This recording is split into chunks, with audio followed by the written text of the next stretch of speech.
दिल्ली में जहांगीरपुरी में जो दंगे हुए उसके पक्ष में कुछ लोग खड़े हो गए हैं और दंगाइयों को गरीब, मुस्लिम इस तरह की संज्ञा देकर उनके पक्ष में माहौल बनाने में जुट गए हैं। इसी में हमने देखा कि उवैसी बीच में आए और जो असदुद्दीन उवैसी है उन्होंने एक बयान दिया और उन्होंने कहा कि मोदी सरकार, भारतीय जनता पार्टी अब देश के गरीबों के खिलाफ युद्ध छेड़ चुकी है। उन्होंने इस तरह के शब्द इस्तेमाल किए और उन्होंने कहा पूरे देश में जो गरीब मुस्लिम है उसके खिलाफ युद्ध छेड़ दिया है, वो बुलडोजर चलाती है तो बिना नोटिस के और केवल एक तरफा ये कार्रवाई की जाती है। लेकिन उवैसी ये भूल रहे हैं कि जिनके ऊपर भी बुलडोजर चलाया जा रहा है, चाहे वो उत्तर प्रदेश हो, चाहे वो मध्य प्रदेश हो, फिर चाहे वो गुजरात हो और फिर चाहे दिल्ली, वो अवैध निर्माण या अवैध घुसपैठ करके भारत में आए हुए लोग जो सरकारी जमीनों पर कब्जा करके रह रहे थे उनके ऊपर बुलडोजर चल रहा है। ये उवैसी जिनके पक्ष में बोल रहे हैं और दिल्ली के दंगे के बारे में इन्होंने एक झूठ फैलाने की कोशिश की थी। इन्होंने सबसे पहले मीडिया में बाइट देते हुए दंगे के बाद क्या बोला? इन्होंने बोला दंगा इसलिए भड़का क्योंकि ये जो हनुमान जन्मोत्सव यात्रा निकाल रहे थे इन लोगों ने मस्जिद के ऊपर भगवा झंडा फहराया। अब आप समझिए कि एक सांसद है, एक पार्टी के प्रमुख है और वो इस तरह के झूठ फैलाएं जबकि उनका ट्विटर या ट्वीट या बाइट पूरे देश नहीं दुनिया के लोग उनको जो फॉलो करते हैं वो देखते हैं। इस बयान से एक तरह से उवैसी ने दंगा भड़काने की कोशिश की। मैं तो ये कहता हूं कि पुलिस को चाहिए कि उवैसी के इस बयान के वजह से इनके ऊपर भी एक एफआईआर दर्ज करे कि आपने एक फेक न्यूज क्यों चलाई। एक आम आदमी अगर कोई फेक वीडियो या फेक कोई ट्वीट लिख दे, कोई व्हाट्सएप मैसेज कर दे, पुलिस तत्काल उसको पकड़ लेती है। लेकिन अगर कोई राजनीतिक पार्टी का व्यक्ति, कोई सांसद, कोई एमएलए इस तरह का दंगा भड़काने की कोशिश करे और झूठ बोले, उसके खिलाफ हमारी न्यायपालिका या पुलिस क्यों नहीं कुछ करती, ये पूरा देश जानना चाहता है। उवैसी ने बाकायदा आपको बताऊं ये बयान दिया और उसके बाद ये पहली बार नहीं है, ये हमेशा इस तरह की बयानबाजी करते हैं। हमने देखा इनके छोटे भाई ने बयान दिया था 15 मिनट के लिए पुलिस हटा लो तो, लेकिन उस पर भी कोई कार्रवाई नहीं हुई और कोर्ट ने यह कह दिया कि यह भड़काऊ नहीं है। इसके उलट हमने देखा है कि कई ऐसे संत महंत हैं जो हिंदुओं के संत महंत हैं, अगर वो कुछ बयान दे दें तो जेल के अंदर बंद होते हैं, तत्काल कार्रवाई होती है। तो न्यायपालिका भी क्या इस तरह से दोहरा मापदंड रखती है कि वो धर्म का आधार देख करके कार्रवाई करेगी?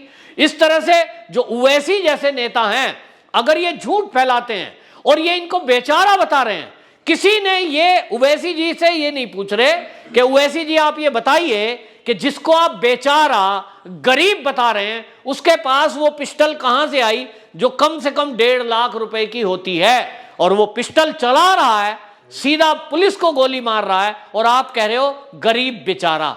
तो ऐसे गरीब बेचारे इस देश में रहकर देश विरोधी एक्टिविटी यदि करेंगे तो उनके खिलाफ पुलिस कार्रवाई न करे तो फिर क्या करे? दंगा करने वालों को एक भी शब्द बोला क्या?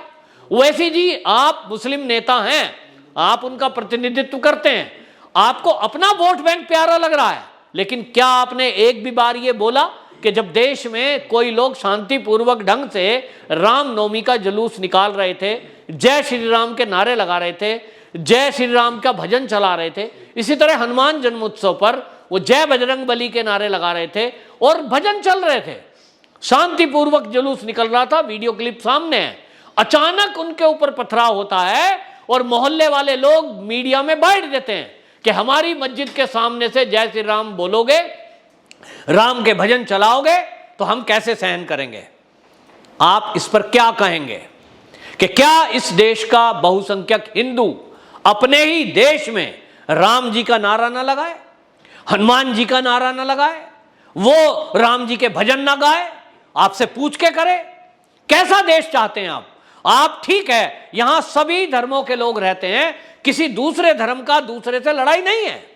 इस देश में कभी भी सिखों की हिंदू से, हिंदू की सिख से आज तक लड़ाई नहीं हुई। दोनों की यात्रा गुरुद्वारे के सामने से निकलती है और गुरुद्वारे वालों की यात्रा मंदिर के सामने से निकलती है। कोई ऑब्जेक्शन नहीं करता कि आप शब्द गायन कर रहे हैं, कीर्तन कर रहे हैं, या आप अपना जुलूस क्यों निकाल रहे हैं। ये सामने ही पथराव क्यों होता है? क्योंकि इस देश में जो ओवैसी जैसे नेता हैं वो कभी भी इस तरह के दंगों में लोगों को समझाने का काम नहीं करते, भड़काने का काम करते हैं। ये भड़काने का काम छोड़कर अगर समझाने का काम करें कि भैया सभी लोग मिलजुल के रहो, किसी को इस तरह का हमला नहीं करना चाहिए। और जिन्होंने हमला किया वो मुट्ठी भर लोग हैं। ओवैसी को चाहिए था कि वो आगे आकर ये कहते कि पुलिस को कहें कि जिन्होंने दंगा किया, जिन्होंने पथराव किया, चाहे वो हिंदू हो या मुस्लिम, आप कार्रवाई करिए। लेकिन आप ये कहकर भड़काओगे कि मोदी सरकार ने तो गरीब मुसलमानों के विरुद्ध युद्ध छेड़ दिया है। इससे क्या होगा? इससे सारे देश के मुसलमानों को आप मैसेज देना चाह रहे हो कि मोदी सरकार उनके विरोध में है, जबकि ऐसा नहीं है।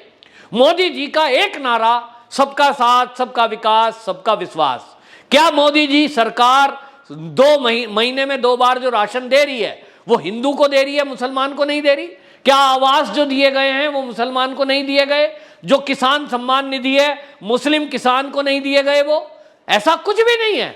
लेकिन ये ओवैसी जैसे लीडर जिनका कोई आधार पूरे भारत में नहीं है, केवल एक छोटे से राज्य में और एक छोटे से शहर के नेता हैं, बनना चाहते हैं राष्ट्रीय लीडर, लेकिन बात ऐसी करेंगे जो इनकी दकियानुसी सोच पता लगती है। ये दंगा भड़काने के लिए, बयानबाजी करने के लिए माहिर हैं। अब इन्होंने जहांगीरपुरी में जिस तरह की तोड़फोड़ हुई है उस पर भी सवाल उठा दिए कि साहब आपने नोटिस क्यों नहीं दिया। अरे भाई, एमसीडी के अधिकारी कह रहे हैं कि इस अतिक्रमण को लेकर उन्होंने कई बार नोटिस दिए हैं, एक बार नहीं कई बार पहले से नोटिस दिए हैं। लोगों ने अतिक्रमण नहीं हटाया, तोड़ने के अलावा क्या काम है। यहां अभी एक और बता दूं मैं आपको, अभी योगी जी वाला कार्रवाई नहीं हुई है। जो दंगाई पकड़े गए हैं, अगर ये यूपी में होते तो अभी तक तो उनके घर टूट गए होते। ये कार्रवाई नहीं हुई, केवल अवैध निर्माण, दुकान और बीच रास्ते में जो अतिक्रमण सड़क पे था उसको एमसीडी ने हटाया है। लेकिन इसको लेकर भी राजनीति की जा रही है। कोई सुप्रीम कोर्ट पहुंच रहा है, कोई मौके पर पहुंच रहा है, कई एनजीओ आ गए हैं सामने, मदद के लिए खड़े हैं। ओहो, गरीब लोगों का घर तोड़ दिया। किसका घर तोड़ा भाई? आप देखिए पूरी कार्रवाई, उसकी रिकॉर्डिंग की है, मीडिया दिखा रहा है।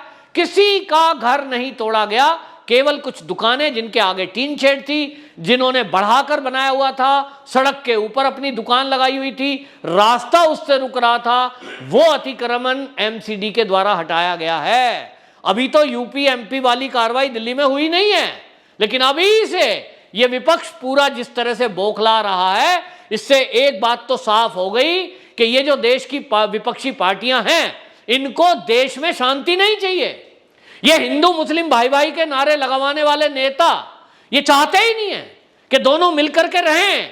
नहीं तो एक वर्ड इनका होना चाहिए था कि जो भी दोषी हैं उनके खिलाफ पुलिस कार्रवाई करेगी। अब ये पुलिस का काम है कि वो इन्वेस्टिगेशन करे, वो जांच करे, फिर जांच में जो एंगल आएगा फिर न्यायपालिका है, न्यायपालिका पे देश को भरोसा होना चाहिए। लेकिन ओवैसी जी जो खुद पेशे से वकील हैं, उनको न्यायपालिका पे भरोसा नहीं है, नहीं तो वो इस तरह का बयान नहीं देते। फिलहाल उन्होंने जिस तरह का बयान दिया है वो बात कर रहे हैं। अभी हाल ही में उन्होंने जिस दिन दंगा हुआ उस दिन तो पुलिस के बयान को लेकर जब एक पत्रकार ने कहा कि भाई दिल्ली पुलिस कमिश्नर ने कहा है कि झंडे वाला कोई मैटर ही नहीं है, किसी ने भी मस्जिद पे झंडा फहराने की कोशिश नहीं की, ना झंडा फहराया गया, तो वो कहते हैं पुलिस का ये बकवास से मैं क्या लेता हूं, कोर्ट में सब सिद्ध होगा। मतलब पुलिस के बयान, पुलिस की इन्वेस्टिगेशन को उन्होंने कटघरे में खड़ा कर दिया। एक तरह से ये सीधा सीधा जो बांग्लादेशी रोहिंग्या हैं उनके पक्ष में खड़े होने जैसा है, उनको क्लीन चिट देना होता है। वो घुसपैठ करके आए हैं, अवैध रूप से भारत में रह रहे हैं, ये अपराध नहीं है। और अगर ये अपराध है, मुझे ओवैसी जी बताएं कि कौन दुनिया का देश ऐसा है जो ऐसे बिना पासपोर्ट, बिना वीजा घुसपैठ करके आए हुए लोगों को खुला छोड़ देता है, सब जेल में डालते हैं। लेकिन ये भारत है जहां 3 करोड़ से अधिक बांग्लादेशी घुसपैठिए रह रहे हैं और नेता उनका पक्ष ले रहे हैं क्योंकि वो उनके धर्म के पालन करने वाले हैं। इसलिए वो देश से, देश के कानून से वो खिलवाड़ करने को तैयार हैं। वो देश की सुरक्षा से समझौता करने को तैयार हैं। वो देश में दंगाइयों के पक्ष में खड़े हो जाते हैं। उनको ये भी शर्म नहीं आती कि जो कानून का उल्लंघन कर रहे हैं, देश विरोधी एक्टिविटी कर रहे हैं, वो उनका पक्ष क्यों ले रहे हैं, इस देश के साथ क्यों नहीं खड़े हैं। ये बहुत ही दुर्भाग्य है और हमारे भारत में ये हो रहा है। देश के बंटवारे से लेकर और आज तक ये तुष्टीकरण के कारण इस देश में ये नेता लोग इसी तरह से करते आ रहे हैं कि वोट बैंक अपना बनाने के चक्कर में ये देश की सुरक्षा से खिलवाड़ कर रहे हैं, ये देश के हिंदुओं से खिलवाड़ कर रहे हैं, ये सनातन संस्कृति पे हमला करवा रहे हैं और ये देश के बहुसंख्यकों का अपमान भी कर रहे हैं। इस तरह से कार्रवाई करके और रोहिंग्याओं के, घुसपैठियों के और दंगाइयों के साथ खड़े होकर के। तो ये पूछ रहे हैं सब लोग कि वैसी करे तो करे, लेकिन कुछ ऐसे नेता हैं जिसमें कांग्रेस और आप पार्टी भी है, वो भी उनके पक्ष में बोल रहे हैं। आखिर ऐसा क्यों? वंदे मातरम।